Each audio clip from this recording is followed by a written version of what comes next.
सुशील मोदी ने ईडब्ल्यूएस के 10% आरक्षण के मामले पर आरजेडी पर निशाना साधा है।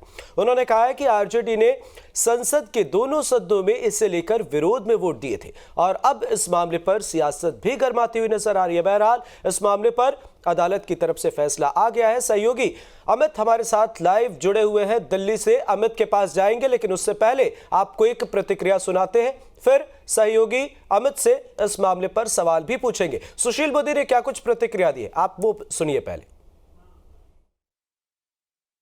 भारत के सुप्रीम कोर्ट ने आज बहुमत से नरेंद्र मोदी सरकार के इस निर्णय की वैधता पर अपनी मोहर लगा दिया, जिसके द्वारा ऊंची जाति के गरीब लोगों को 10% का आरक्षण देने का निर्णय लिया गया था।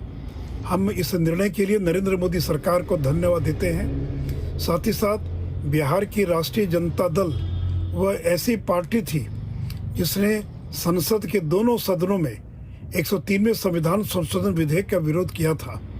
राष्ट्रीय जनता दल अब किस मुंह से बिहार के अंदर ऊंची जाति के गरीब लोगों से वोट मांगने जाएगी। तो सुशील मोदी की प्रतिक्रिया आपने सुनी। सहयोगी अमित हमारे साथ दिल्ली से लाइव जुड़े हुए। अमित, इस सियासत को किस तरीके से देखा जाए, क्या इससे फर्क पड़ता है? क्योंकि कहीं ना कहीं सुशील कुमार मोदी का जो बयान है वो इसे अब अपने पक्ष में भुनाने की कोशिश में लगे हुए हैं और निशाना आरजेडी पर साधते हैं, तो इससे कितना फर्क पड़ता है?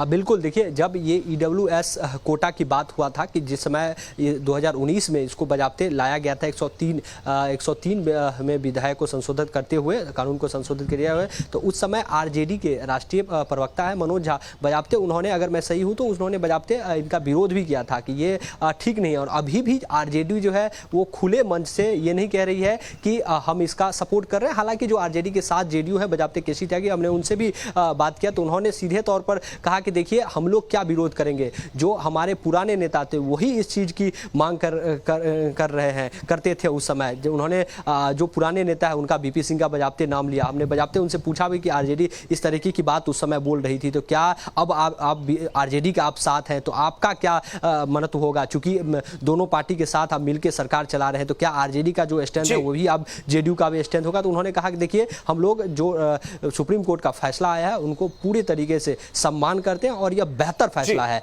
और जो ठीक है अमित, आप हमारे साथ बने रहिए, तो कहीं ना कहीं अब इस मामले पर सियासत भी हो रही है। बहरहाल